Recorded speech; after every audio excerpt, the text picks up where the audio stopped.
के तपाईलाई थाहा छ संसारका सारा सुख सुविधाहरू हात पार्ने एउटा यस्तो गोप्य सूत्र छ जसलाई पछ्याउँदा तपाईले केही माग्नु पर्दैन, बरु सबै थोक आफै तपाईको हुनेछ।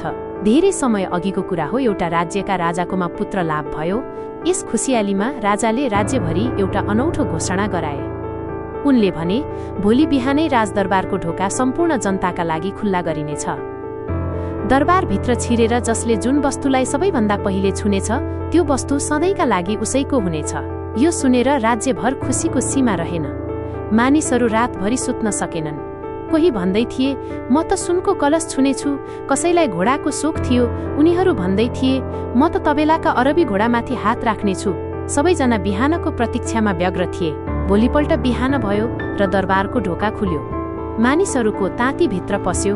सबैजना बहुमूल्य रत्न, सुनका गहना र विलासी वस्तुहरूतिर झम्टिरहेका थिए।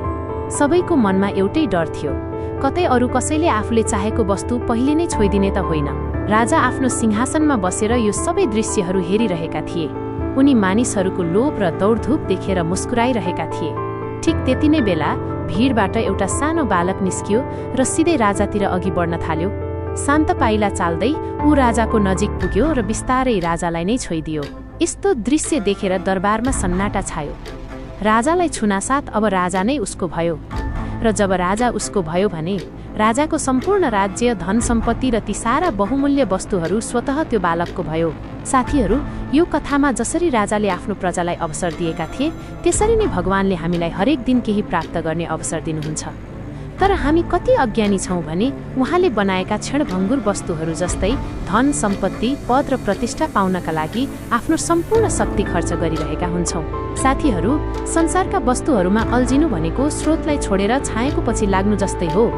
जसले सत्यलाई बुझेका हुन्छन् उनीहरू भगवानले बनाएका चिजहरू होइन, बरु स्वयं भगवानलाई नै प्राप्त गर्ने मार्ग रोज्छन्।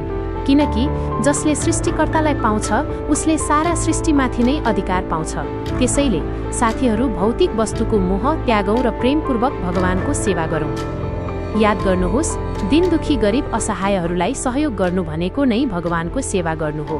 साथीहरू, तपाईलाई यो जानकारी कस्तो लाग्यो? आफ्नो सुन्दर विचार प्रतिक्रियाहरू कमेन्टमा लेख्नुहोस्। सधैँ यस्तै जानकारीका लागि हामीलाई लाइक, कमेन्ट, शेयर गरी फलो गर्नुहोस्। फेरि भेटौँला। धन्यवाद। नमस्कार। जय नेपाल।